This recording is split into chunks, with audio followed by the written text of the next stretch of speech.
Alléluia. Nous allons partager une chose. Le pasteur nous avait dit qu'on est dans le mois. On va rester sur un thème.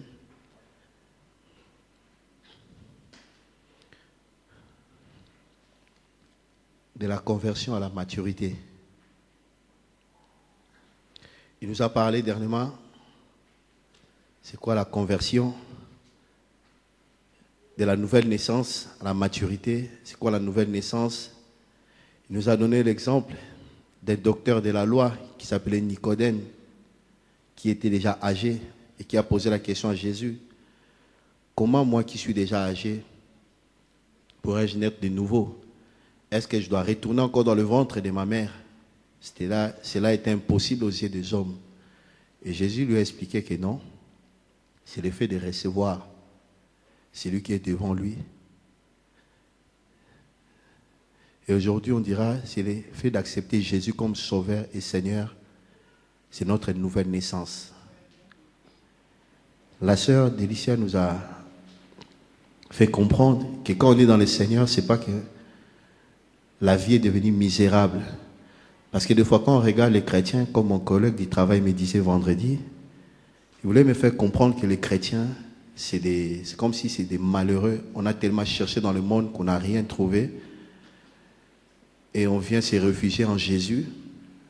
Et on est là comme des abandonnés de tous, des délaissés, des misérables, vraiment des malheureux, quoi.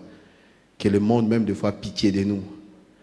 Que même nos proches, ils ont pitié de nous quand ils nous regardent. Ils ont vraiment pitié de nous. Moi-même aussi, j'ai eu de telles réactions dans le monde. Quand mon petit frère, celui qui vient après moi, il s'est converti, j'avais pitié de lui. Quand je l'ai regardé, j'étais triste. Mais lui aussi, quand il me regardait, il était triste. Lui aussi, il avait pitié de moi. Mais moi, j'avais pitié de lui. Pourquoi? Parce que je me disais, il a quitté le monde de la réjouissance. C'était quelqu'un qui dansait dans le monde, qui faisait des compétitions, qui participait dans les manifestations. Et je me disais, il a quitté cette vie, c'est comme si la vie de la réjouissance. Mais je n'avais rien compris. Et l'homme de Dieu nous a expliqué, le dimanche passé, on nous a donné des exemples de deux personnes qui avaient des réactions différentes. Et on nous a parlé, on a dit, dans tout ce que tu fais, acquiers la connaissance. L'homme de Dieu nous a parlé que dans tout ce qu'on doit faire dans le monde, on doit chercher la connaissance. Mais ce n'est pas la connaissance pour s'enorgueillir, mais surtout la connaissance par rapport à Dieu. Et plus on va chercher Dieu, plus on va connaître la parole de Dieu, plus on va se connaître aussi soi-même. Parce que le problème dans la vie chrétienne, vous savez, je peux être chrétien, accepter Jésus, né de nouveau, baptisé. Mais si je ne sais pas qui je suis déjà moi-même, mes bien-aimés, je vais vivre dans la confusion. Et dans qui je suis, il y a deux manières. Qui je suis, moi, Jean-René, je suis complexé, je suis voleur, je suis manipulateur. Il faut d'abord te connaître qui tu es par rapport à ta nature, par rapport à ta personne, d'abord toi-même. Parce que de fond, il faut se connaître. Il faut se connaître pour dire que je ne suis pas n'importe qui, je suis un enfant de Dieu, je suis la tête, non la queue. Oui, ça c'est la deuxième phase. Mais la première phase, connaître d'abord qui tu es. Dans le monde, il y avait des manipulateurs, il y avait des complexés, il y avait des orgueilleux, des prétentieux, on avait nos qualités, qu'on peut dire, dans le monde. Et quand je viens dans le Seigneur, je ne dois pas ignorer qui je suis. Qui je suis. Parce que si je ne m'y connais pas, je ne pourrai pas travailler ma propre vie. Et c'est là où la Bible nous donne un exemple par rapport à Jacob. Il a marché pendant longtemps avec Dieu. Il avait des promesses de Dieu. Excusez-moi, je pense qu'il y a de l'écho. Si vous pouvez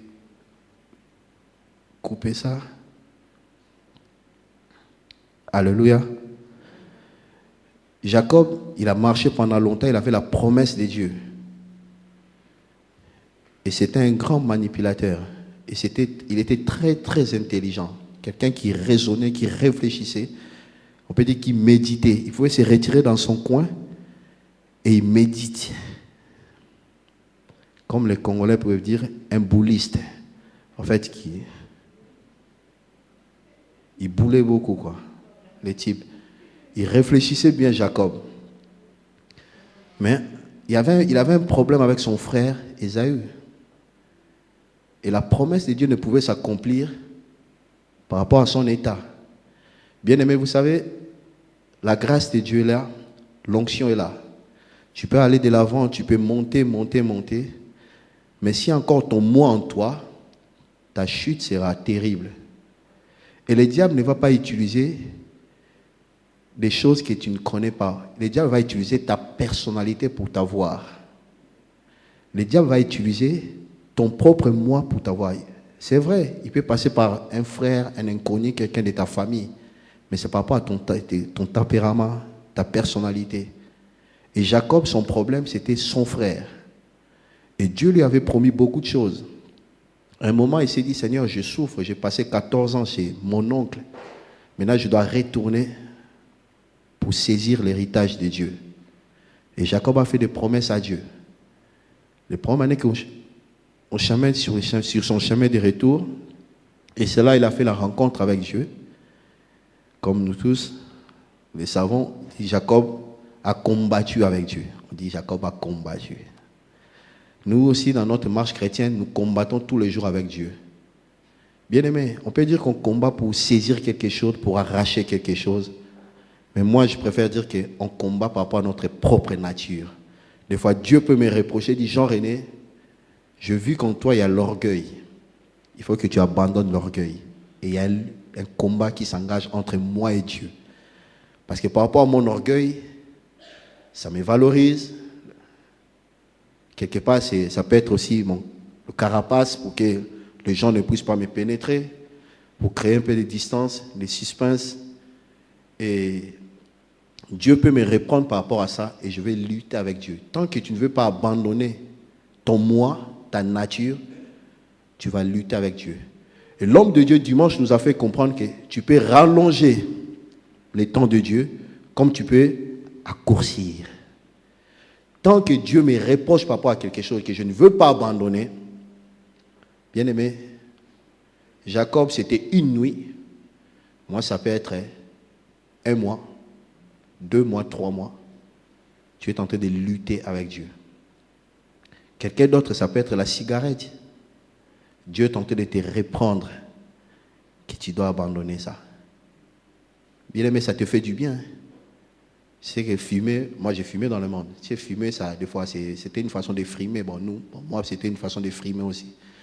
Quand j'allais dans les concerts, ça y est, c'était une façon. Je buvais. C'était une façon pour moi aussi de frimer. Quand je sortais, vous savez, je suis congolais, ta table, par exemple, en boîte de nuit, le bar, ça doit être rempli pour que les gens voient que toi, tu as l'argent. Parce que et c'était ma façon de fonctionner. Et je ne travaillais pas, j'étais encore jeune. Maintenant, pour acheter de la bière, il faut avoir de l'argent. Je ne travaille pas. Pour acheter de la cigarette, il faut avoir de l'argent. Et je ne voulais pas demander la cigarette. Vous savez, au pays, des fois, on demandait, tu veux pas, mais... Et moi, je ne voulais pas demander, parce qu'il y avait l'orgueil. Je disais, non, je dois montrer. Et maintenant, pour faire ça, il fallait voler. Parce que je dois acheter la bière, je dois aller au concert, je dois acheter la cigarette, donc je dois voler. Et comme j'étais quelqu'un qui vivait, en fait, qui donnait l'image de ce que je n'étais pas, quelqu'un des apparences. Mais Dieu veut briser nos apparences. Bien aimé, on peut être là, chacun de nous, on se regarde, il est habillé, il est en rouge, en bleu. Ça, c'est l'homme regarde à ce qui frappe aux yeux. C'est pourquoi Dieu ne regarde pas ce qui frappe aux yeux. Les gens du quartier, quand ils me regardaient, disaient, cet enfant, j'aimerais bien que mes enfants puissent être comme cet enfant. Mais ils ne savaient pas ce que j'étais. Si ces gens-là me fréquentaient dans les coulisses, ils n'allaient même pas vouloir que leurs enfants me fréquentent. Parce qu'ils disent que c'est un mauvais, c'est un voyou. Mais comme j'étais quelqu'un, j'ai grandi dans les apparences. C'est-à-dire, quand j'étais petit, des gens disaient, lui, c'est un enfant bien, il est calme. Oh non, il est calme. Ça développait quelque chose en moi. pour que les gens puissent me complimenter, pour que les gens puissent me complimenter tout le temps, donc je dois garder cette attitude-là. Et c'est ma mère qui me connaissait, qui me reprenait tout le temps. Et je ne pouvais pas rester avec ma maman dans une même pièce. Parce que je sais, c'est moi qui va me reprocher, va me corriger. Donc, quand elle était au salon, moi j'étais dans la chambre. Quand elle montait, moi je descendais. Quand elle était devant, moi je rentrais par derrière. Et avec le temps, j'ai développé des talents d'un grand voleur.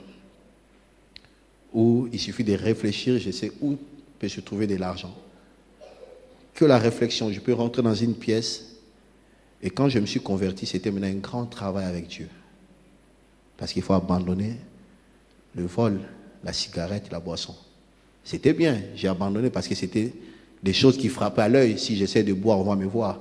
Mais maintenant, le problème est que c'était des choses intérieures qu'il fallait abandonner. Et c'est là où c'était un grand travail, bien aimé. Et j'étais quelqu'un qui a vécu, qui a grandi dans la pornographie. Même quand je suis venu en Europe, j'ai développé ça encore. Je me suis converti, je suis rétrogradé, retourné dans le monde. Mais comme mon entourage, tous mes bien-aimés, ma famille savait que je suis chrétien, donc je ne pouvais plus pratiquer le péché devant ma famille. Maintenant, je pratiquais ça en cachette. Et ça, c'est un danger des chrétiens maintenant. Pourquoi je dis c'est un danger? Vous savez, quand on s'est converti, on a la facilité de dire « j'étais voleur ».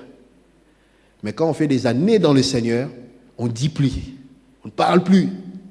Pourquoi? Parce qu'on veut sauver notre apparence. On veut garder notre apparence. Les gens savent que le frère Jean-René, il prêche. Le frère Jean-René, c'est un frère pieux. Les apparences. Demain après demain, les lendemains, les frères Jean-René tombent dans quelque chose. Le frère s'est dit, si j'essaie de confesser mon image, je vais salir mon image. Et, bien aimé, Jésus a dit une phrase, il dit, le prince de ce monde arrive. Le prince de ce monde arrive. Le prince de ce monde, c'est le diable. C'est lui qui contrôle ce monde. C'est lui qui domine ce monde. La preuve en est qu'il a fait comprendre à Jésus que si tu te prosternes devant moi, je te donnerai tout. Donc, c'est lui qui est au contrôle. Mais Jésus dit une phrase, le prince de ce monde arrive, mais il n'a rien de lui en moi.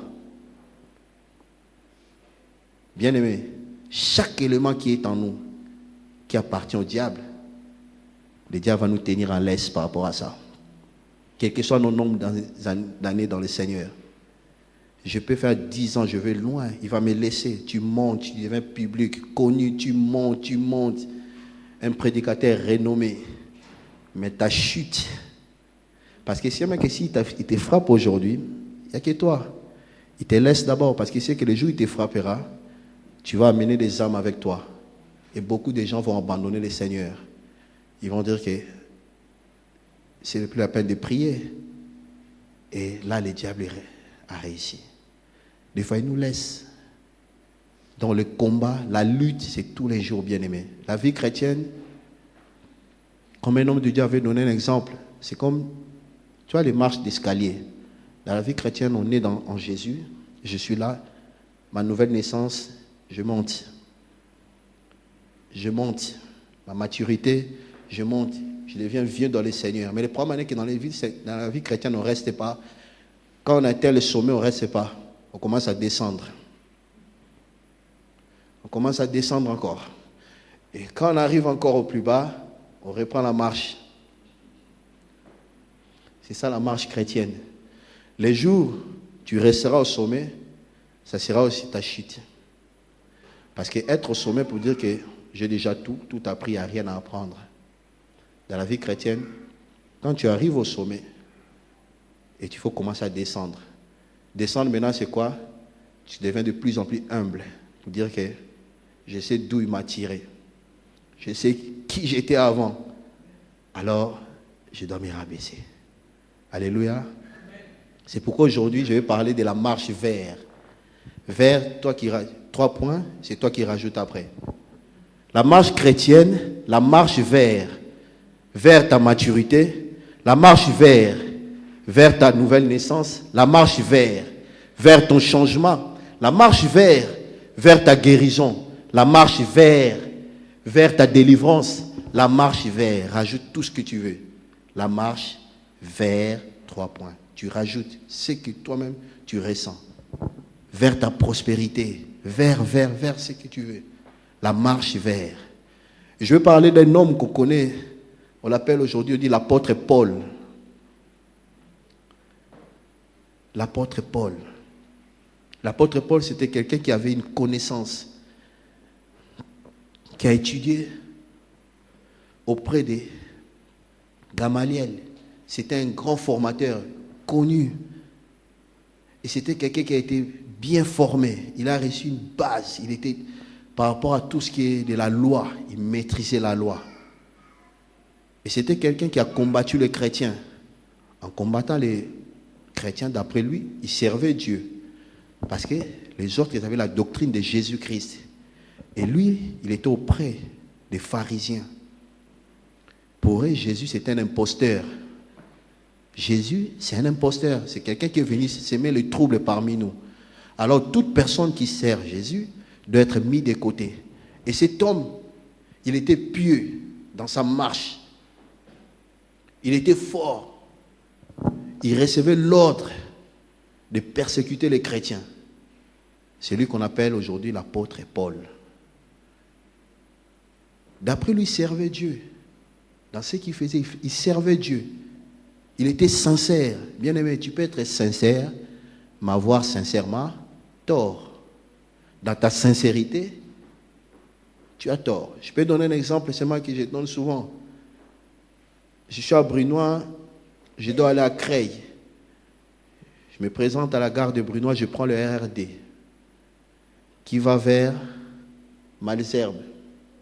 C'est le RRD. Je monte, je rencontre le frère Antonio à Lieu Saint. Ça va frère? Oui, tu vas où? Je dis, je vais à Creil. Il dit, Jean-René, tu t'es trompé de direction. J'ai dit, non frère, c'est pas le RRD? Oui. Alors je vais vers Creil. Il me dit, mais non frère, tu as pris la mauvaise direction. Tu dois descendre et changer de direction. C'est vrai, c'est RRD, mais ce n'est pas la bonne direction. Je suis sincère que je suis dans le RRD, mais j'ai tort parce que je prends une autre direction. Et je peux rester dans ma conviction, trop sûr de moi. Je dis, frère, je suis convaincu.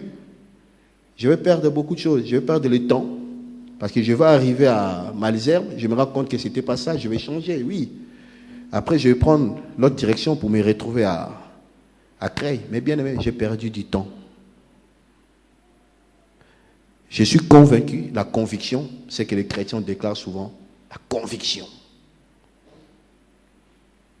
Je suis sincère, parce que j'ai dit la vérité, mais j'ai tort. Et l'apôtre Paul était sincère. Mais l'histoire nous dit que l'apôtre Paul a rencontré Jésus.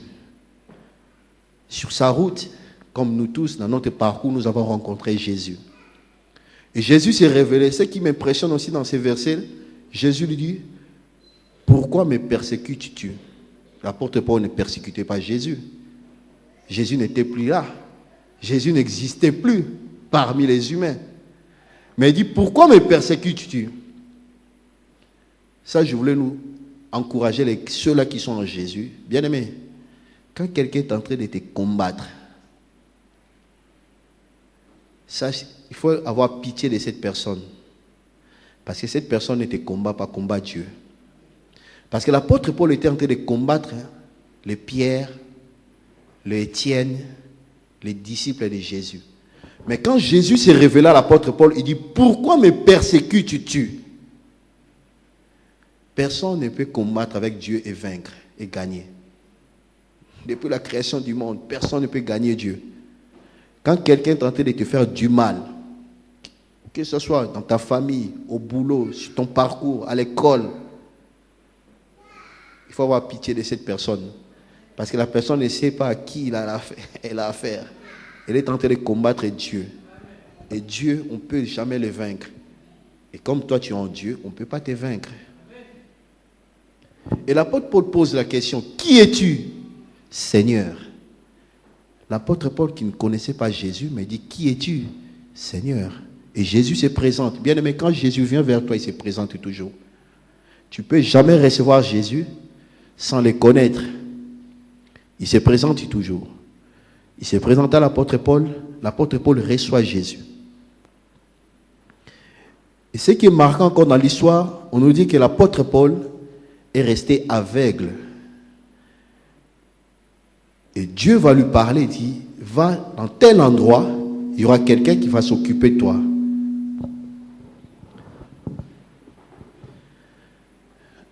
Quelqu'un qui va s'occuper de toi. En même temps, Dieu se révèle à la personne qui va s'occuper de l'apôtre Paul. Il lui fait comprendre que j'envoie une personne vers toi. Tu vas t'occuper de cette personne. Et ce qui est marquant dans l'histoire, la personne en question répond à Dieu. Il dit, Seigneur, mais cet homme c'est un mauvais. C'est un persécuteur. D'ailleurs, il a reçu des lettres pour venir nous exterminer. Dieu lui a dit non, je me suis révélé à cet homme. Qu'est-ce que je veux dire par là? Mais bien aimé, c'est pourquoi, frère, on ne se connaît pas. C'est Dieu qui nous connaît. C'est pourquoi il faut faire des choses pour glorifier, il faut plaire à Dieu. Comme pouvait dire Pierre, jugez en vous-même. S'il est préférable de plaire aux hommes ou à Dieu, c'est un choix à faire. Des fois, on veut plaire aux hommes. Bien aimé, tu vas mourir. Si tu veux plaire aux hommes, je te dis que tu vas mourir, tu n'auras pas de personnalité, tu n'auras pas d'identité, tu vas changer à chaque seconde. Comme cet homme, un exemple qu'on donne souvent. Il y avait un vieil homme qui marchait avec un petit de 5 ans. Ils avaient un petit animal, je veux dire un cheval. Et l'enfant de 5 ans était sur le cheval, et le vieil homme marchait avec le petit. Il passe devant la gare de Boussy, je prends l'exemple de Boussy, et les jeunes qui étaient devant la gare, ils regardent et disent, regarde-moi ce petit-là. Il est encore jeune, il pouvait laisser le vieil homme monter sur le cheval. C'est pas. Et le vieil homme, il a écouté. Il tourne vers Cora et s'est dit, bon, le petit, tu descends, moi je vais monter. Et il monte. Il passe vers McDo de Cora, et les gens qui mangeaient au McDo, ils regardent et disent, regarde-moi ces vieux-là. Comment il peut laisser un enfant par terre? Et lui, il est sur le cheval. Et le vieux homme, il a dit, ah, bon, ok. Ils arrivent peut-être vers la piscine de Boussy, il descend. Il dit, le petit était sur le cheval, les gens parlaient. Et moi, je suis sur le cheval, les gens parlaient. On va changer de donne maintenant. On va porter le cheval. Ils se sont forcés avec le petit, ils se sont battus, ils ont porté le cheval vers Villeneuve-Saint-Georges. Il y a la Seine. Ils vont traverser la Seine. Avec les chevals, ils ont trébuché. Et l'homme, les vieux, les jeunes et les chevals, noyade. Il y a eu le média BFM a essayé de publier pour dire que il y a un homme de 45 ans avec un petit de 5 ans qui se sont noyés à Villeneuve-Saint-Georges. Tout. Et les gens, quand ils regardaient, ils disaient, mais c'est pas le vieux qui passait tout à l'heure là? Mais le vieux, il est bête, ce vieux-là. Parce que le média me l'a dit, oh, le vieux cherchait à porter le cheval. Tout. Les gens, mais comment les gens peuvent être bêtes comme ça? Attends, un vieux comme ça, tu vas porter un cheval. Mais l'animal, les mêmes personnes qui avaient parlé, ils ont commencé à traiter ces vieux de bêtes. Qu'est-ce que je veux dire par là? Mais bien aimé, aujourd'hui, les gens vont te louer peut-être. Mais demain, c'est les mêmes personnes qui vont te traiter des... Et si tu veux rester pour faire plaisir aux hommes, tu vas vivre des déceptions dans ton parcours. C'est pourquoi Dieu veut développer une personnalité en nous. Pour dire que les gens parlent du bien, du mal. Tu sais ce que tu es, tu continues ta route. Et c'est pourquoi Dieu veut travailler notre personnalité, notre caractère. Parce que l'apôtre Paul, au moment où il marchait, l'homme est tenté de dire que c'est un mauvais. Il ne savait pas que Dieu s'est révélé déjà à l'homme. Au moment où on est là, quelqu'un ne peut dire que je connais cet homme-là, je connais, il est comme ça. Mais ce n'est pas ta relation, ta communion. Qu'est-ce qui s'est passé la nuit peut-être entre toi et Dieu? Je ne sais pas. Je ne sais pas qu'est-ce qui s'est passé cette nuit entre toi et Dieu. Je ne sais pas. Je ne sais pas. Mais toi-même, tu sais ce que Dieu t'a dit. Et au moment où il s'est révélé, l'apôtre Paul est resté 3 jours aveugle. Il fallait qu'Ananias puisse prier pour lui et que quelque chose puisse tomber de ses yeux pour répondre. Qu'est-ce que je veux dire par là? Bien aimé, aujourd'hui, on a des problèmes dans les églises. On est en train de démentir, de mentir. Je peux dire de mentir, je préfère dire de mentir. Il n'y a pas l'onction. Je ne sens pas. Je ne suis pas convaincu. La vision, vraiment, ce n'est pas ça. Bien aimé, on a un problème caractériel. Ce sont nos caractères. Le problème des chrétiens, le problème du monde, c'est un problème de caractère. Si je suis envié, tout ce que tu as, je chercherai à l'avoir. Et si je ne peux pas l'avoir, je vais commencer à te critiquer, à parler du mal de toi, à te dénigrer. Mais comme nous, on est des chrétiens, on a un langage propre et sain pour critiquer, pour parler du mal, pour dénigrer. On a un langage sain. Ah, le frère là, il est charnel. En fait, je ne le sens pas. Mais bien aimé, mais pourquoi? Pose-toi la question. Pourquoi? Et là, l'apôtre Paul devant Ananias devait être travaillé pendant 3 jours. Peut-être l'apôtre Paul était plus intelligent qu'Ananias. Peut-être l'apôtre Paul était plus instruit qu'Ananias. Mais Ananias avait l'onction de former l'apôtre Paul. Et ce qui nous pose des problèmes dans les églises, c'est quoi? Dès que je reçois Jésus, je deviens un homme de Dieu, un serviteur directement. Je deviens grand. Et pire encore, si par exemple j'ai peut-être 45 ou 48 ans. Imagine-toi, j'ai 46 ans et naître de nouveau. Donc je suis bébé dans le Seigneur. Moi maintenant, j'ai déjà la connaissance des choses, bébé dans le Seigneur. Vous savez, un bébé, on lui donne du lait. Un bébé met des couches. Un bébé ne sait pas marcher. Un bébé, on le porte. Maintenant, dans le Seigneur, quelqu'un doit me porter. Et le problème est qu'on ne saisit pas ça, que quand je reçois Jésus, je suis bébé. Il faut qu'il y ait des hommes et des femmes pour m'encadrer, pour me donner du biberon, du lait, me changer de couches. Et c'est ça. Le problème qu'on a dans l'église, c'est le problème générationnel. On ne sait pas qu'il y a des aînés qui doivent prendre soin de moi. Mais comme j'ai 45 ans, je vois les frères Méchac qui viennent, frère Jean-René, il faut que tu sois à l'église à 10h, tu dois t'occuper par exemple de ça. J'ai dit frère, ça va Méchac? Oui, ça va bien frère. Ok, d'accord. Je rentre chez moi, j'ai dit, mais les petits là, c'est petit. Les petits d'aujourd'hui ne respectent pas les grands. Méchac, attends, un petit, jeune, moi je suis père de famille, donc le petit ne se rend même pas compte que j'ai ma famille, je dois prendre soin de ma famille. Et ça, je ne réalise pas que je viens de naître dans le Seigneur. Et lui, c'est mon aîné, c'est mon grand frère dans la foi. Et ça pose des problèmes. Et je reste ce que je suis. Un beau jour, le frère Céleste va me dire, par exemple, « Ah, frère Jean-René, ça va ?» Il remarque que le frère Jean-René, c'est un petit orgueilleux. Céleste, maintenant, va faire mettre des moyens en place pour briser l'orgueil du frère Jean-René. C'est un jeune. J'arrive, il dit, frère Jean-René, tu vas nettoyer l'accueil. Je regarde le petit. Je dis, Céleste, il y a d'autres jeunes. Tu es encore jeune, tu as la force, tu vois, tu as la force. Tu vois, nous, on a déjà travaillé, petit. Donc, ne sachant pas que le frère est en train de m'aider à aller de l'avant. Et ça va poser un problème par rapport à ma marche chrétienne. Et le danger, faisant 10 ans à l'église, je reste pendant 10 ans à l'église, je mûris, je deviens costaud, mais tout en étant orgueilleux. Parce que mon orgueil n'a pas été brisé. Mon arrogance n'a pas été brisée. Les complexes d'infériorité, les complexes, ça marche toujours. Si tu es complexé, tu as le complexe d'infériorité, sache que tu as aussi les supériorités. C'est par rapport au milieu seulement. En fait, c'est justement par rapport au milieu. Quand tu te retrouves avec des personnes qui sont moins que toi, tu deviens supérieur. Ah, moi, tu savais, oh, j'ai connu ces choses. Et quand tu deviens maintenant avec des personnes qui sont plus que toi, tu deviens petit. Bien aimé, si tu es complexé, c'est ça qui est bien. Je l'étais. Je ne peux pas. Et moi, j'avais des techniques pour manifester ça. Quand j'arrive dans un milieu, je ne parle pas. Calme, tranquille. Il dit, ça va? Ouais, tu ne parles pas beaucoup, hein? Non, je suis réservé.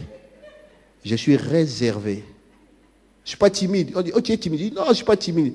Je suis réservé. Et je vais étudier d'abord le monde où je me présente. Chercher à maîtriser tout le monde. Je dis, d'accord. Et je pourrais même calculer, Jean, pour dire, lui, rien. C'est l'autre, hein? Je vois comme si, ok, là. Et je saurais comment me comporter devant chaque personne. Et c'est pourquoi même étant petit, des fois, j'avais des amis qui étaient plus grands que moi, croyant que j'étais quelqu'un qui est... Oh! Alors que c'était un petit complexé, qui ne voulait pas faire voir ses faiblesses. Et je ne pleurais pas. Et ça, je dirais, pleurer, c'est une faiblesse. Je ne peux pas pleurer. Je dis, mes larmes, c'est une faiblesse. Mais pour pleurer, je devais me fermer, même quand il y avait un mort. Je me rappelle quand mon grand frère a perdu sa femme, je suis resté costaud. Les gens disaient, ah, lui, vraiment, le petit là, il résiste. Mais quand je me suis retrouvé seul dans la chambre, j'ai crié, j'ai pleuré après. Je suis sorti devant les gens comme rien n'était. Pourquoi? Parce que c'était de l'orgueil. Un orgueil n'aime pas de l'aide. Un orgueil donne mais il ne reçoit pas. Il aime aider les gens. Il y a des gens qui sont comme ça, même à l'église. Il ne demande jamais service. Il suffit à lui-même. Bien-aimé, Dieu va te passer par des situations, des circonstances dans la vie pour que tu puisses réaliser que tu as besoin de l'autre. Amen. On va prendre nos Bibles dans le livre des Actes des Apôtres.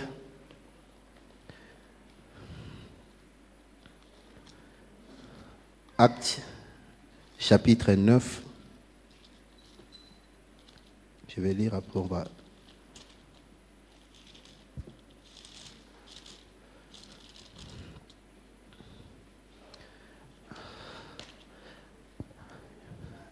Je vais commencer au chapitre 8, verset 26.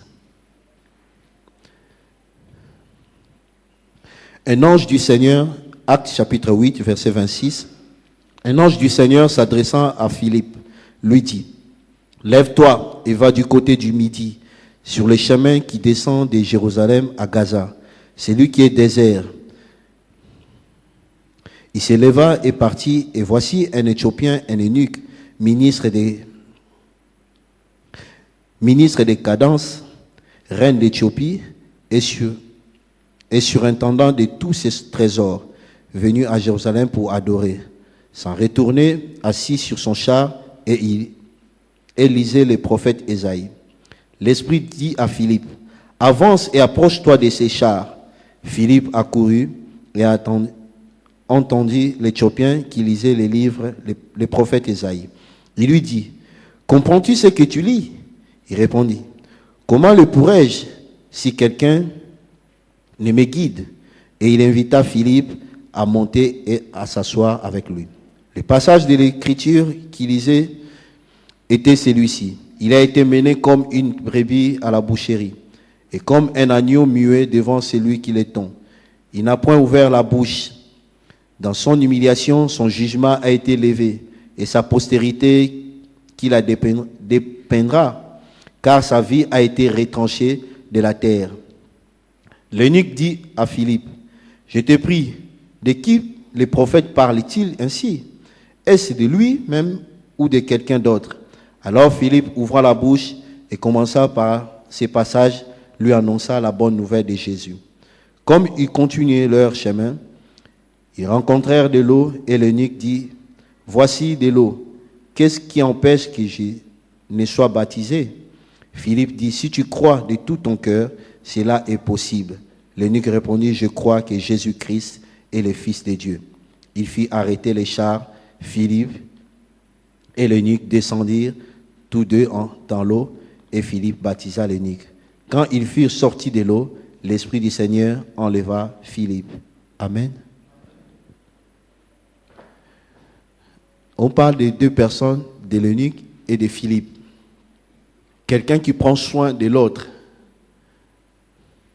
Et si nous continuons maintenant dans 9, chapitre 9, on voit maintenant par rapport à l'apôtre Paul. En fait, c'est tous les chapitres, mais vous pouvez lire ça chez vous.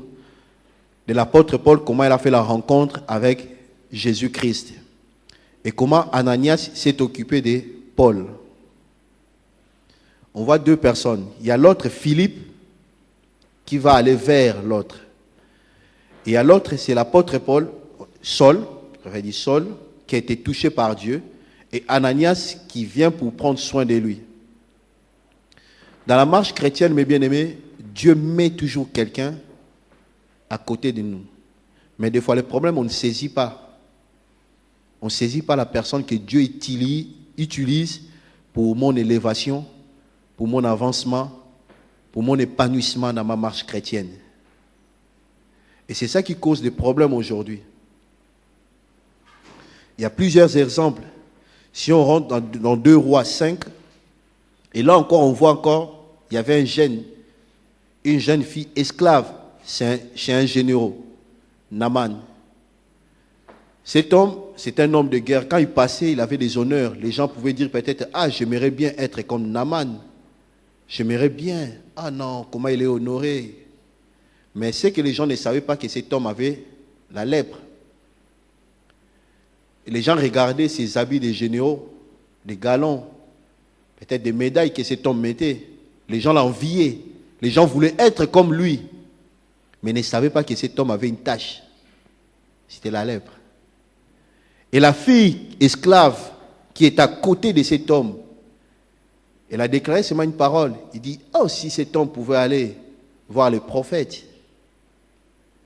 Et un jour, on lui a parlé de ça. Cet homme a pris ses hommes, il est parti voir le prophète. Mais le problème est que le prophète ne lui a pas... Le prophète ne s'est pas précipité, comme ça s'est passé, que Philippe est allé vers l'eunuque. Mais là, c'est le contraire. Mais là, le prophète n'est même pas sorti. N'est même pas allé voir cet homme. Il a envoyé son serviteur, il dit, va dire à cet homme qui arrive d'aller se jeter 7 fois dans le Jourdain. C'est l'humiliation quelque part. Un général syrien, respecté, un type qui a gagné des guerres et des guerres. Il s'est dit, matin, oh, il pouvait même venir vers moi, mais saluer, je ne suis pas n'importe qui. Et c'est ça le problème à l'église. C'est ça le problème avec Jésus. Jésus ne sauve pas des généraux. Jésus sauve l'homme. Jésus ne sauve pas des présidents. Parce que si tu viens devant Jésus, dis, moi je ne suis pas n'importe qui. Hein. Je suis un président, Jésus. Et c'était l'humiliation d'aller se jeter au Jourdain. Et on a essayé de décrire le Jourdain. Et cet homme pouvait dire que, attends, chez moi il y a des fleuves. Quand même, j'ai une piscine chez moi. Je peux même me laver chez moi. Prendre une douche. Comme actuellement, je travaille quelque part. Et je passais, on m'a dit, ah, tu as vu la piscine? J'ai dit non. Il dit, il faut aller voir. Hein. C'est pas n'importe quelle piscine. Hein. J'ai dit, ah bon? Il dit, c'est à 3 000 € pour se plonger. Je lui ai dit, ah, l'eau là, ça vient du ciel ou ça? Il a dit, ah, c'est comme ça ici. Hein. J'ai dit, 3 000 €. Ouais. J'ai dit, c'est vraiment la piscine, quoi. Et on passait, on dit, tu as vu les chambres là? J'ai dit, ouais. C'est 26 000 € la nuit. Hein. J'ai dit, le sommeil est différent. Il a dit, c'est comme ça, c'est historique. Il dit, c'est pas n'importe quel hôtel ici, c'est historique. Il y a l'histoire ici. J'ai dit, l'histoire? Il dit, oui. Tu sais, Chanel dormait ici parce qu'il travaillait en face. Dernière nuit de Lady Diana, c'était ici. Les commandants qui dirigeaient l'armée allemande, quand les Allemands étaient en guerre, la chambre là où tu es, c'est là où il était en train de diriger les opérations. J'ai dit, ah d'accord. Donc, ce n'est pas n'importe quelle chambre. Et ce n'était pas des chambres, c'était des suites. Et ils appellent ça des suites, prestige. J'ai dit, d'accord. 26 000 € la nuit. Bien aimé, tu sais, le fait de voir ça, d'être là, j'ai dit, Seigneur, son sommeil sera différent de mon sommeil. Comme disait un ami au travail, il dit, si je paye 26 000 €, j'aurai des insomnies. Je ne dormirai pas parce que toute la nuit, il faut que je bénéficie de ma chambre. Donc, j'ai dit, mais oui, tu auras des insomnies.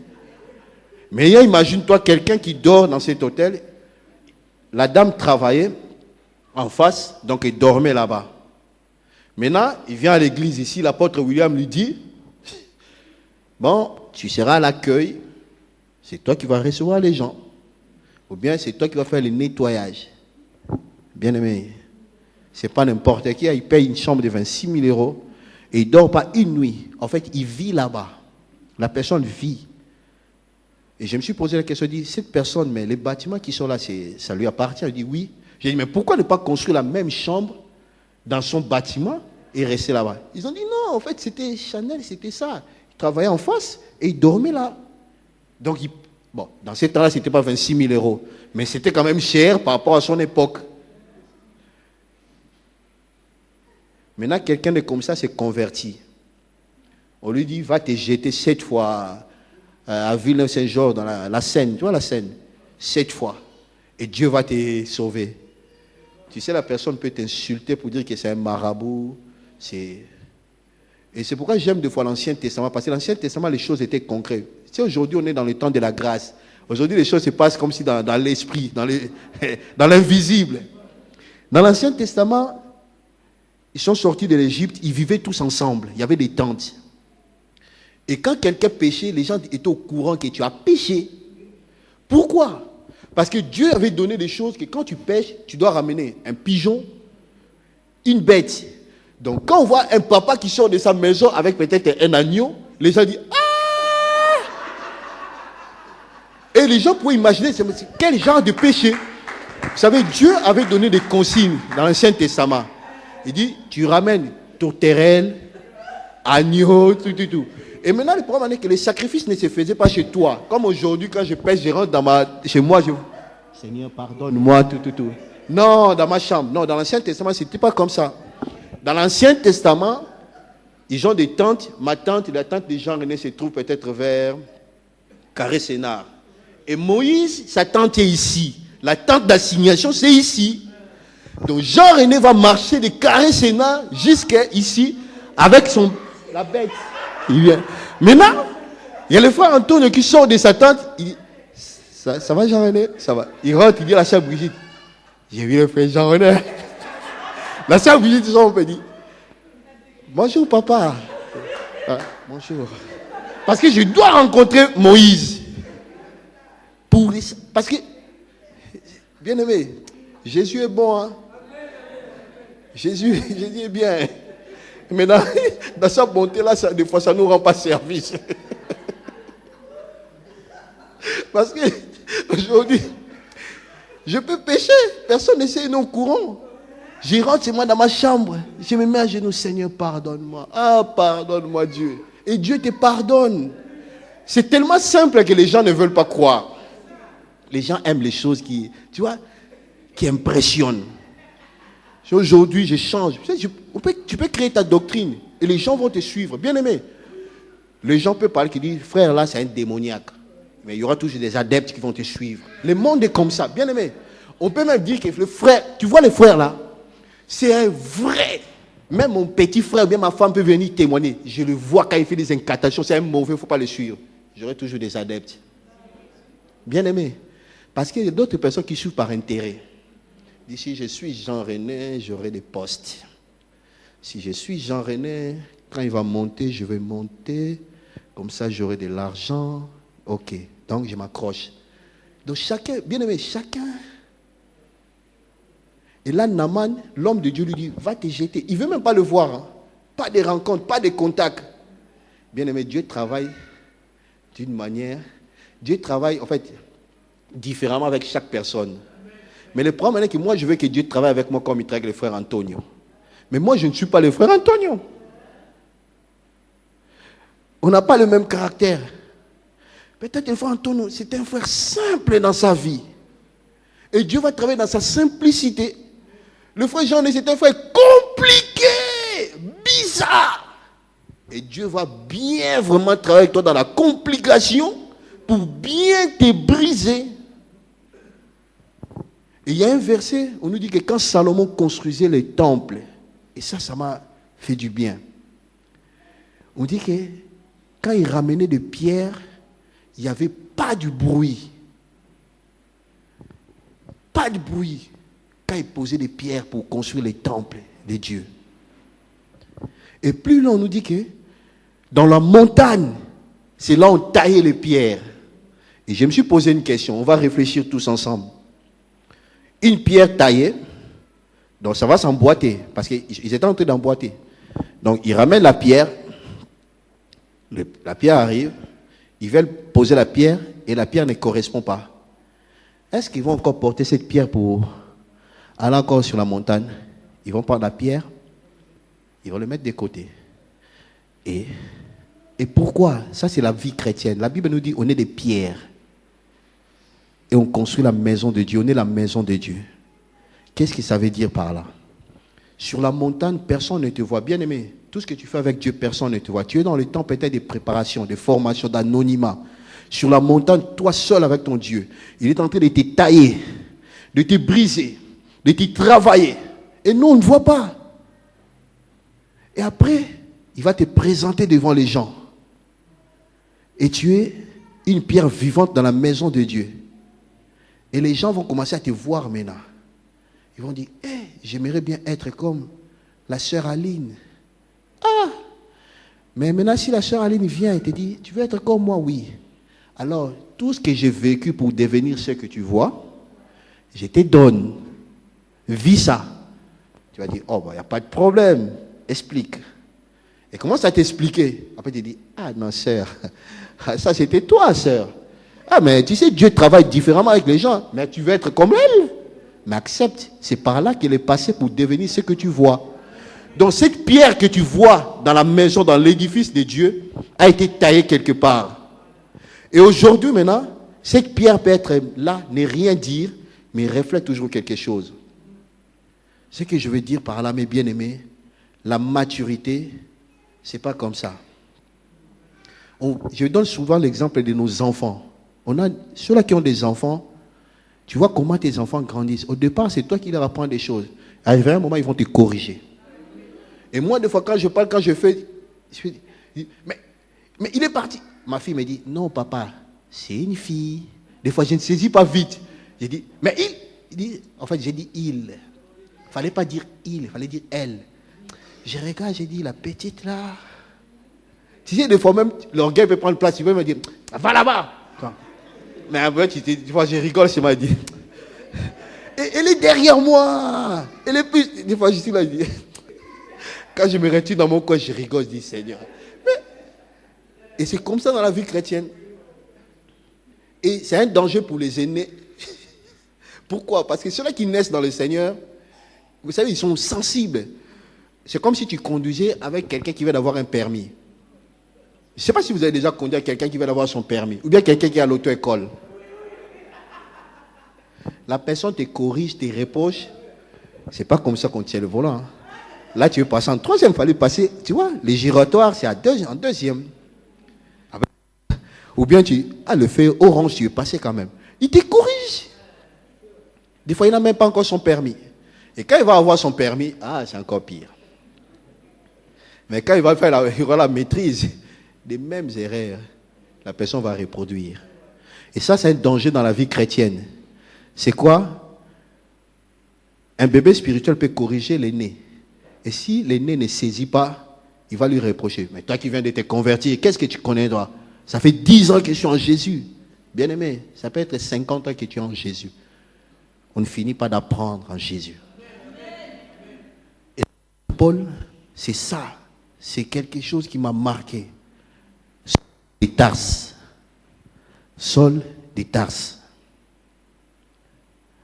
Nous tous, nous parlons de l'apôtre.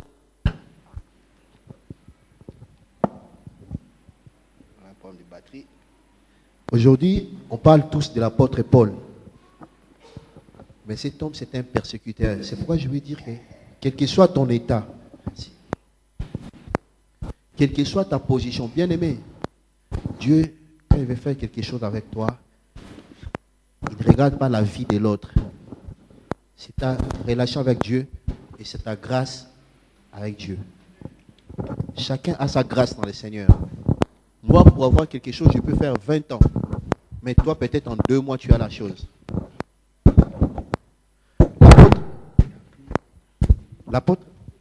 L'apôtre Paul s'est converti après Pierre. Mais si on regarde, il a écrit plus que Pierre. Maintenant, imaginez que Pierre n'a pas été taillé. Il allait devenir jaloux de l'apôtre Paul. Ou l'apôtre Paul n'a pas été taillé, il allait devenir jaloux de l'apôtre de Pierre. Parce que Pierre, c'est lui qui était comme l'aîné parmi les disciples. Et on les respectait. Merci. Alléluia. Ouais.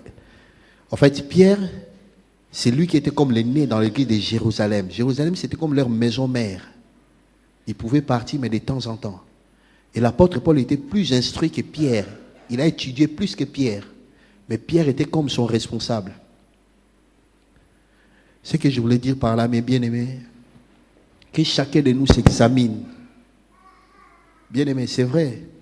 Vous savez, aujourd'hui, des choses, moi qui vous parle, des choses qui me combattent, ce sont ma nature du passé me combat. Aujourd'hui, je ne suis plus un voleur, je ne vais pas aller voler. Le diable ne va pas m'amener dans la cigarette, pas dans la boisson. Mais il y a des éléments que le diable, à chaque fois que je suis faible dans le Seigneur, que je ne prie plus beaucoup, au départ, la Bible dit dans Jacques, si tu es tenté, il ne faut pas dire que Dieu me tente. Tu es tenté par ta propre convoitise. Bien aimé. Au départ, c'est comme si tu sens comme si, tous ces derniers temps, il y a de telles pensées. Ça, c'est le feu clignotant orange qui te dit, fais attention, le rouge va s'allumer. Et toi, tu ne pries pas. Tu cours, tu ne pries pas, tu petit à petit. Bien aimé, le diable est patient. Ça va prendre 1 mois, 2 mois, 3 mois. Mais le jour va te frapper. Tu vas te retrouver à pratiquer les choses que tu avais délaissées et que tu condamnais. Et tu vas te rendre compte que... Et le diable est très malin. Après, il va te faire rentrer dans la culpabilité. Pour dire que, tu vois, tu n'es même pas digne d'approcher Dieu. Tu ne peux plus. Toi qui étais, regarde comment tu étais. Là, ce n'est plus la peine. Et petit à petit, il va t'isoler. Quand tu es avec des bien-aimés, tu ne peux plus rester avec des frères et sœurs. Tu vois comme si les frères et sœurs sont en train de te juger. Tu salis, ils sont en train de parler. Ah, tu vois la sanctification. Et toi, ça te ronge. Ah, mais eux aussi, ils exagèrent tout le temps la sanctification aussi. Bien aimé, parce que les malins t'ont de te rappeler que tu n'es plus digne d'être avec tout ça. C'est du n'importe quoi, vas-y. Il va même commencer à te dire que eux aussi, ils sont comme toi. Eux aussi, ils sont... Tu vois, tu es tombé, non, personne n'essaie. Donc, eux aussi, ils sont aussi dans ça, personne n'essaie. Donc, maintenant... il va t'isoler pour bien te détruire. C'est là la Bible dit, les voleurs ne viennent que pour dérober, égorger et détruire. Il dérobe. Il va t'égorger, il va te détruire. Mais ce qui est bien, comment Dieu vient vers nous, comme il a fait dans l'Ancien Testament, le diable est tenté d'accuser son serviteur. En même temps, le Seigneur est tenté de nettoyer son serviteur. Ça, c'est la miséricorde de Dieu. C'est pourquoi, quel que soit ton état bien-aimé, tu peux être au plus bas, dans un péché profond, où personne ne connaît. Mais sache une chose, que Dieu est miséricordieux. Par Jésus-Christ, il nous tend toujours la main. Comme le fils prodigue. Bien-aimé, la nouvelle naissance, on a reçu Jésus. On a une marche à faire. Accroche-toi ton frère, accroche-toi ta soeur. Tu vas apprendre beaucoup de choses. Par ces bien-aimés, quel que soit son âge, tu vas apprendre de son expérience. C'est pourquoi aujourd'hui, il n'y a plus de témoignages dans l'église. Examinons-nous bien. Il n'y a plus de témoignages. Où il y a des témoignages, pas tous, mais des témoignages des fois, ah, vous savez, j'ai un travail, Dieu m'a béni. Amen. Mais bien aimé, j'étais lié dans la pornographie. Oh non, je ne pouvais pas vivre, je pensais mal, ma tête était dans la pornographie. Mes pensées, j'avais détruit des cassettes, des CD, tout. Mais là, et Dieu a commencé un travail à moi aujourd'hui. Il m'a nettoyé. Il m'a sauvé. Alléluia. Il n'y a plus ce genre de témoignages. En fait, il n'y a plus de témoignages où je dois mettre ma vie à nu. Alors que la Bible nous dit, il les a livrés en spectacle. Jésus a mis le diable à nu. Donc nous aussi, nous devons mettre les œuvres mortes du péché qui sont en nous, ou qui nous pratiquons, qui nous cachons à nu. L'apôtre Paul a dit, il dit, moi qui étais pécheur, moi qui étais persécuteur, j'ai détruit les gens, j'ai tué les gens. J'ai participé à la mort d'Étienne. Moi, l'apôtre Paul qui vous prêche, j'ai participé. J'étais là un petit garçon qui tenait les habits. Il dit, ah, lapidé, il faut tuer Étienne. J'ai participé à la mort d'Étienne. Mais il est devenu le grand apôtre Paul. Qui sommes-nous? Jacob qui a vécu, qui avait la promesse de Dieu. L'Ancien Testament encore. Combat, le lendemain, les gens pouvaient voir Jacob entrer. Oh, qu'est-ce qui s'est passé, toi? Parce que dans l'Ancien Testament, les choses étaient visibles. En fait, quand Dieu me frappe, les gens savent que Dieu m'avait frappé. Aujourd'hui, quand Dieu me frappe, des fois, les gens ne savent pas. Je n'ai pas accusé l'église. J'ai dit, ah, l'église là, ça ne passe pas bien. Ça ne va pas. On va dire, ah, il y a trop de sorciers. C'est pourquoi ma vie est bloquée. Donc, le sorcier est plus puissant que Jésus. Quand tu étais né, ces sorciers-là étaient où? Les sorciers, ce n'est pas physique, hein, bien-aimé. C'est spirituel. Un sorcier n'a pas besoin de te voir pour te faire du mal. C'est spirituel, bien-aimé. Quand ma mère me disait une chose, elle dit, aujourd'hui tu es grand, maintenant tu me traites de sorcière. Mais quand tu étais bébé, je pouvais seulement te mettre dans un coin, je vais t'étouffer, tu ne pouvais pas te débattre. Mais aujourd'hui, tu as grandi, tu peux parler, te débattre et tu me traites de sorcière. Ça, c'était la phrase de ma maman pour nous faire raisonner un peu, pour nous dire qu'en fait, tu n'es pas... Bien-aimé, ce que je voulais dire, c'est là, on a reçu Jésus, on a une marche à faire vers quelque chose. Vers quelque chose. Et chacun de nous doit faire son travail dans sa propre vie. Il faut se connaître. Bien-aimé, il faut te connaître toi-même. Tu vas accuser ton frère, tu vas accuser ta sœur. Dieu va te combattre par rapport à ta propre vie. Il va utiliser tous les bien-aimés qui sont autour de toi. Il faut commencer à te taquiner, te titiller un peu. Après, tu te dis, ah, lui, il est charnel. Tu vois, après le culte, personne ne te salue. Tu dis, l'église, là, il n'y a pas d'amour. Ils ne disent même pas bonjour. C'est Dieu qui a fait ça. Personne ne va te saluer. Et maintenant, il va voir si toi, tu vas aller vers les autres. Et toi, maintenant, comme tu es orgueilleux, maintenant, tu dis, allez, ils peuvent rester dans leur coin. Il y a plein d'églises. Je peux servir Jésus partout. Bien-aimé, tu étais une pierre taillée sur la montagne. Ta place devait être emboîtée là. Et tu vas aller dans une autre église. Après, tu rencontreras encore les mêmes choses. Alors, ces derniers temps, en tout cas, on est arrivé au temps de la fin. C'est le temps de la fin. Maintenant, chacun va prier chez soi. Chez toi, encore à la maison, les enfants vont te prendre la tête. Après, tu vas t'isoler, bien-aimé. Bien-aimé, on a besoin de se rassembler pour travailler. On a été à l'école, on a appris des choses. On a supporté des professeurs qui nous prenaient la tête, des amis qui nous prenaient la tête parce qu'on avait le but d'atteindre l'objectif. Comme la Bible dit, les yeux fixés vers la rémunération. Bien-aimé, la marche chrétienne, si tu veux demeurer ferme, aller jusqu'au bout, n'aie pas les yeux sur les gens. Fixe tes regards vers l'objectif. Et ça va te donner une force. J'ai travaillé dans une boîte. Le premier jour, un mois après, je devais partir. J'ai dit non, je ne peux pas supporter. Après, il y a quelque chose qui s'est dit, Jean-René, si tu fuis, c'est une faiblesse. J'ai dit, je dois persévérer, je dois combattre, je dois résister. Je suis resté une année avec les mêmes personnes. Après, ils ont changé d'avis. Et je pouvais me retrouver j'arrive dans un chantier, on me donne mon plan, tout, et on me donne mon site. J'étais seul, j'ai travaillé, j'ai fini, j'ai fait les rapports, je pars. Alors qu'au début, j'étais comme un manœuvre. Il dit, avant d'aller faire pipi, tu demandes la permission. Tu dis à Sony, je peux aller faire pipi? Oui. Alors que je suis plus qualifié que la personne, mon responsable, plus qualifié que les chefs de chantier. Un mois après, ils étaient tous de la même région, même pays, ils parlaient leur langue. Et j'étais seul, on donne des ordres, à la fin tu restes seul. Tu dis, mais moi j'ai fait quoi? Je suis Sony. Ah, d'accord. Je rentre chez moi, je dis, mais attends, ils sont en train de blaguer avec moi. Mais non, je ne reste pas. J'ai dit, non, si tu fuis, c'est une défaite. Il faut rester avec eux. Ils ont changé d'avis. Je finis avec la boîte au mois de décembre 2014. Là, ils m'ont rappelé. Jean-René, ça va, tu fais quelque chose? J'ai dit, je donne un coup de main au bien-aimé. Il dit, ok, d'accord, aux amis. Il dit, ok, on a un chantier, en fait, on est en train de mettre une entreprise en place. Tu veux bien? J'ai dit oui.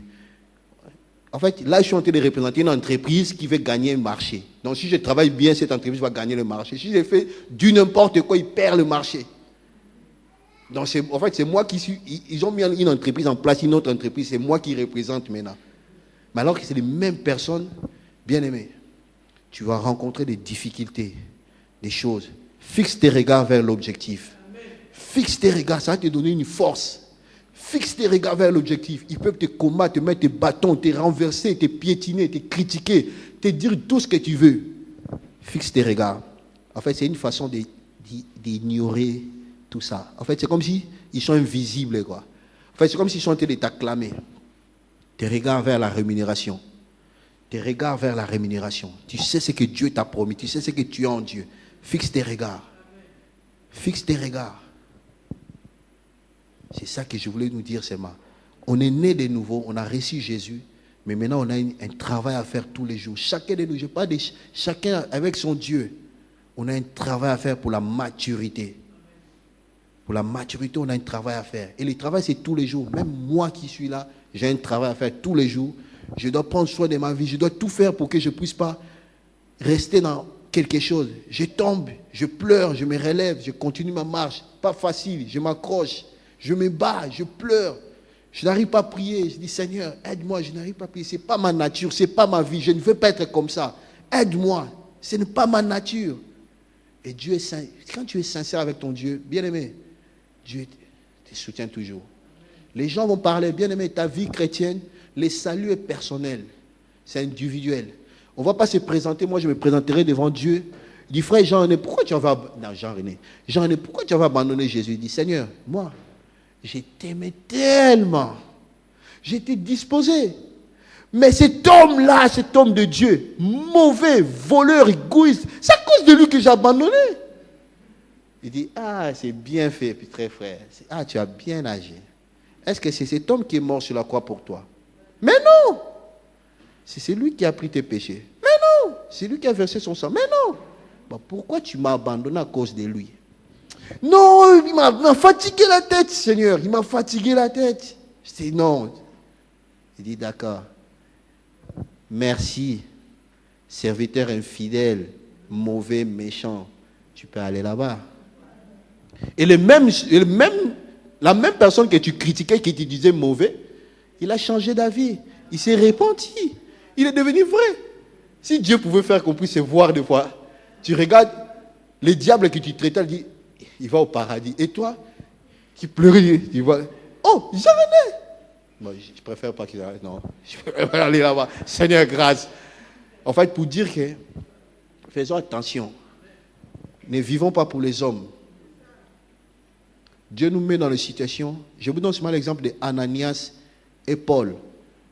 Deux personnes, hein, serviteurs de Dieu, persécuteurs. Comment sa vie a changé en quelques secondes, mais comment l'autre est resté toujours dans le passé. Dieu, je ne veux pas. C'est un mauvais. Mais sa vie a changé. Deux. Philippe et l'eunuque. Il est en train de lire, un cœur disposé, mais il ne comprend rien dans ce qu'il est en train de lire. Il ne comprend rien. Même quand tu ne comprends rien dans le Seigneur, continue ta marche. Même quand tu ne comprends rien, continue à lire. Continue seulement ta marche. Bien-aimé, la lumière, ce n'est pas moi. La lumière, c'est Jésus.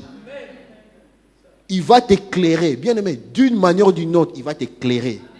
Et toute personne qui va te combattre, bien-aimé, c'est comme David et Saül. Continue la marche. Continue. Si la personne résiste, s'entête, il va perdre sa vie.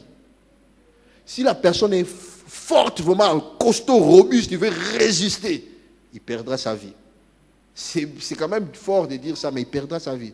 Il y a des exemples dans la Bible. J'aime beaucoup fonctionner avec des exemples. Saül et David. Saül et David. Saül. David a reçu l'onction, les choses ont changé, mais l'autre n'a pas voulu que David devienne ce que Dieu veut qu'il soit.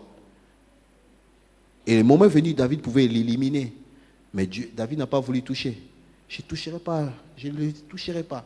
Et comme si c'est à notre époque, vous pouvez dire que ouais, cet homme de Dieu, il est maintenant rétrogradé. Non, je peux faire de lui ce que je veux. Non. Laisse Dieu s'occuper de lui. Laisse Dieu s'occuper de lui. Bien aimé, ce que je voulais seulement nous interpeller, c'est quoi? Travaillons notre vie. Acceptons nos proches, ceux-là qui sont avec nous. Et savoir, cette personne est mon aîné dans le Seigneur. Cette personne, mais bien aimé, les trucs générationnels dans le Seigneur, c'est spirituel, c'est biblique. Il y a des générations. Quand il dit, je suis le Dieu d'Abraham, d'Isaac et de Jacob, il y a 3 générations. Et si on ne réalise pas des trucs générationnels, on va vivre dans la confusion. Et quand il y a la confusion, on appelle ça pandemonium dans le monde, en fait. Désordre, sens dessus, sens dessous. Mais on prie, on jeûne, on crie. Dieu d'Abraham, d'Isaac et de Jacob. 3 générations. Il n'a pas commencé Dieu d'Isaac, d'Abraham et de Jacob. Il y a l'ordre. Il y a l'ordre dans ça. Et c'est générationnel. Il y a les aînés. Il y a les ados. C'est pareil. On vit, dans le monde, on le voit. Mais dans le Seigneur, des fois, comme on a l'onction, des fois, on est un peu têtu. On croit que tous, on est devenus des... Oh, on est tous les royaumes des sacrificateurs. Hein? Même au travail, s'il n'y a pas de chef d'équipe, pandemonium, désordre. On nous donne les chefs d'équipe, il y a les chefs des chantiers, les chefs d'équipe, et les chefs des chantiers, il y a les conducteurs des travaux. Les conducteurs des travaux, il y a les chargés d'affaires, et il y a des maîtres d'ouvrage, et les clients qui sont au-dessus de tout. Et quand les clients mettent pied, les clients même, des fois, ils ne mettent pas pied au chantier. Son représentant, quand il met pied au chantier, on nous dit, vous ne rentrez pas là-bas, vous ne passez plus là-bas, parce qu'il y a les clients. À midi, je laisse mes outils, on dit, tu sors tes outils, ce n'est pas ta chambre, c'est la chambre des clients. Mais ce n'est pas les clients qui dorment dans la chambre, c'est un hôtel. Tout représente les clients. Dans le Seigneur, on a... Cherchons, réfléchissons, bien-aimés, c'est une réflexion. On va réfléchir, chacun va rentrer chez soi, réfléchir, bien-aimé, réfléchir. Quelle est ma position dans le Seigneur? Est-ce que je suis déjà aîné? Je suis l'aîné, je suis ado, je suis qui? Moi, je suis qui dans le Seigneur? Cherche ta position. Tu vas vivre dans la confusion, bien-aimé. Tu vas changer des églises. Tu vas vivre dans la confusion. Mon fils Ariel, il sait bien qu'il est le grand frère de Maïva. Si on cherche à... C'est les grands frères. Et quand on voit l'autre parler, on lui dit, tu dois lui répondre, c'est ton grand frère. Tu ne lui parles pas comme ça. Tu ne lui parles pas comme ça. Et quand l'autre se dit, c'est ta soeur. Donc en fait, il y a les respects mutuels qu'on est en train d'imposer. Mais entre-temps, on est en train de faire comprendre à l'autre, c'est ton grand frère. Dans le Seigneur, si on ne réalise pas ça, bien aimé, on va avancer. On sera dans la confusion. On va dire que je suis la tête, non la queue. Ce sont que des slogans. Le diable connaît la Bible. J'étais dans le monde, je fréquentais des féticheurs à l'internat. On allait avec la Bible. Et quand je faisais n'importe quoi, on me dit, lis tel verset, personne ne va se rendre compte de tout ce que tu as fait. Je lisais la Bible, mais je n'avais pas Jésus. Je pratiquais des choses. Quand il y avait la bagarre, on me frappait. J'allais voir des féticheurs vite fait. Il te fait des incisions, il dit, retourne, je frappe la personne va chercher sur l'autre. Et quand je faisais n'importe quoi, il dit, prends la Bible, lave-toi, lis les psaumes. Mais je n'avais pas Jésus.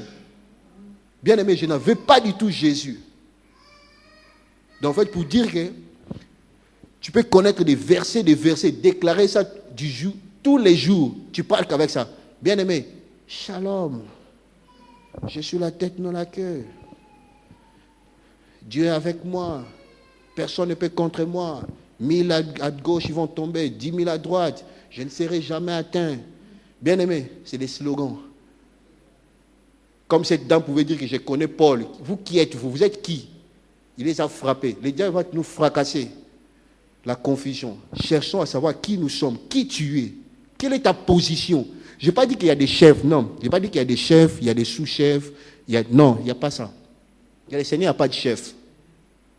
Dans le Seigneur, il n'y a pas de chef. Il n'y a pas de dominateur, non. On est les enfants de Dieu, mais il y a des aînés, il y a des grands frères, il y a des pères.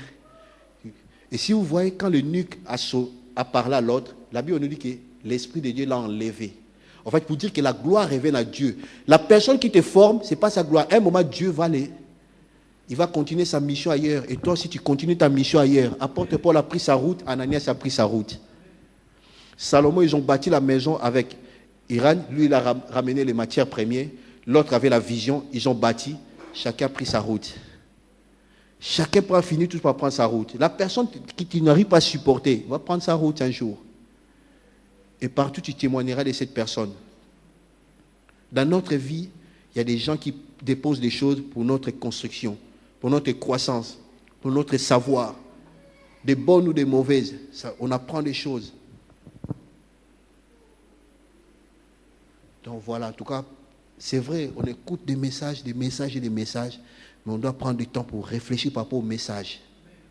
Ne cherchons pas des choses, on cherche souvent des nouvelles choses, Et l'apôtre Paul nous dit, je vous répète les mêmes choses. Réfléchissons, quelle est ma position? Je n'ai pas dit qu'il y a la position pour dire que je ne suis pas n'importe qui, enfant de Dieu, né de nouveau. Je suis du royaume, je suis un prince. Bien aimé, un prince, on voit dans le monde les princes qui font des conneries, on parle d'eux dans les médias. On dit, ouais, un prince William qui a fait ça et son petit frère qui est... il se présente nu, tel, avec des hommes, tout. L'humiliation. Et dans le Seigneur, c'est pareil. Il faut qu'il puisse te connaître. Si tu ne te connais pas, le diable va te laisser monter. C'est vrai, nous, on ne saura rien. Mais toi-même, tu vas rentrer dans les choses. Un jour, un frère va faire quelque chose, dit, mais lui, ça fait des années, comment il pouvait faire ça? On n'est pas parfait, mais on court vers la perfection avec l'aide de Dieu. On se découvre dans le Seigneur. J'avance, ça fait 10 ans, je me rends compte, j'étais quand même égoïste. Non, je commence à me combattre avec Dieu tous les jours. Seigneur, je ne veux pas de l'égoïsme, ce n'est pas ma nature. Aide-moi à abandonner l'égoïsme. Dieu. Et Dieu va mettre les choses devant moi pour que je puisse exercer la libéralité à donner pour que, il a compris. J'avance, je me rends compte que, je suis orgueilleux. Seigneur, moi orgueilleux. Dieu, ce n'est pas ma nature. Et tu sors comme ça, Dieu va mettre une circonstance. Il te manque 1 centime dans ta poche. Et tu croises le frère Antonio à côté. Pas de carburant dans ta voiture. Maintenant, il faut demander. Bien aimé, demander, ce n'est pas facile. Hein? Demander! Surtout ici, en Europe, en Occident. Je ne sais pas s'il y a des gens qui ont ramassé déjà l'argent par terre ici. Je ne sais pas. Ça fait plus de 20 ans, mais... j'ai ramassé dans un chantier, quand même. Bien aimé, l'argent, c'est un Dieu. Maintenant, Jean-René, tu en as... Frère Anthony, ça va? Tu vas bien? Au lieu de passer, ça, à la maison, ça va, frère. C'est la famille, ça va? Dieu fait grâce. D'accord. Frère, j'ai un souci. Tu peux trouver même 10 euros, je mets des carburants. Oh, frère, pas de problème. Tiens. En fait, tu te sens un peu... Parce que ton orgueil. Mais les gens viennent vers toi. Jean-René, tu as 10 euros. Tiens. Jean-René a mangé. Tiens. Jean-René, ça. Tiens. Dieu dit, petit, attends. Je te mets dans une position, tu dois demander. On doit apprendre à demander. Dieu va te bloquer. Bien aimé, si tu n'es pas encore arrivé, je te prépare déjà. Prépare-toi, ça va venir. Je t'ai dit, tu vas passer des moments où tu vas demander. Et pas une fois. Je te préviens. Dieu va te mettre dans des positions, il va te rabaisser et tu vas dépendre des autres. Tu vas commencer à demander. Mais ce n'est pas que Dieu veut t'humilier, il est en train de t'apprendre quelque chose. Comme ça, prochainement, quand tu vas donner, tu ne donnes pas par orgueil, par faiblesse, mais tu donnes parce que tu sais pourquoi tu donnes. Et tu ne donnes pas, je te donne, tu veux faire quoi avec? Oh non, tiens. Tu veux faire quoi? Oh, c'est un secret, je ne te donne pas. C'est un secret. Je vais te donner, tu ne veux pas me dire ce que tu veux faire avec, je ne te donne pas. Je ne te donne pas. Voilà, bien-aimé. C'est ça que je voulais partager vraiment avec nous tous. Cherchons que chacun réfléchisse. Même chez toi, on va faire des exercices. Des fois, on dit seulement le Saint-Esprit. Mais là, maintenant, on va travailler notre intelligence aussi avec l'aide du Saint-Esprit. Je prends une feuille. Qui suis-je? Orgueilleux, ignorant, hypocrite, pas complexé, pas. Ok. Je commence à travailler maintenant, petit à petit. Bien-aimé, c'est pas une honte. Ça va t'aider. Ça va vraiment t'aider. On va rencontrer des personnes dans notre marche chrétienne. Tu sais, on apprend, tel frère s'est battu avec tel frère. Il dit, eux aussi c'est des frères. Ça arrive. Moi-même, tu sais, moi, quand on me dit frère Jean-René, pasteur Jean-René dit, frère Jean-René, j'ai dit, je ne suis pas encore. Si Dieu m'appelle à ça, gloire à Dieu, mais il a encore du travail à faire avec moi. Il a encore des choses à travailler avec moi. Parce que si un mec aujourd'hui, s'il me met dans telle position, je veux que le frère là, il peut s'énerver, il peut frapper quelqu'un, il peut faire ça, il peut faire ça. Ce n'est pas que. Mais il s'est dit non, j'ai encore un travail. On a du travail à faire. Dieu est en train de nous travailler. Mais le problème, si tu ne veux pas aussi le travail de Dieu, ce n'est pas grave. Tu deviendras ce que tu veux. Demain après-demain, tu deviendras un pasteur. Mais comme tu n'as pas été travaillé, bien aimé, ça sera catastrophique. Et le diable va se réjouir parce que tu vas amener beaucoup d'âmes. Beaucoup de gens vont abandonner le Seigneur à cause de toi parce que tu n'as pas voulu Tu n'as pas saisi le temps où Dieu t'avait visité pour le travail. Bien-aimé, le travail de Dieu, c'est pour notre épanouissement. C'est comme ça qu'on sera des sources de bénédiction. Aujourd'hui, on parle seulement de l'apôtre Paul. Prenons seulement sa vie. Quelqu'un qui tuait les gens, qui a participé par rapport à Étienne. Bien-aimé. Aujourd'hui, comment on loue l'apôtre Paul? On veut tous être comme l'apôtre Paul. Mais c'est un type qui a vécu dans les prisons. Quand il dit « Réjouissez-vous dans le Seigneur », il est en prison quand il disait ça. En fait, on veut... Je suis la tête, non la queue. La prospérité, c'est bien. Mais si tu n'as pas la maîtrise de la prospérité, ça va t'amener dans la débauche. Ça va t'amener dans la débauche. Réfléchissons.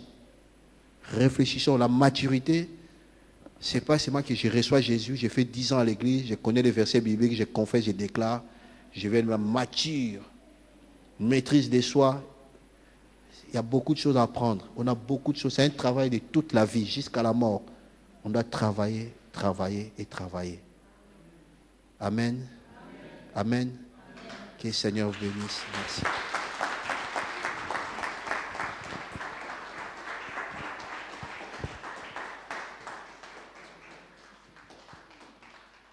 Je vais remettre le micro, frère Antonio.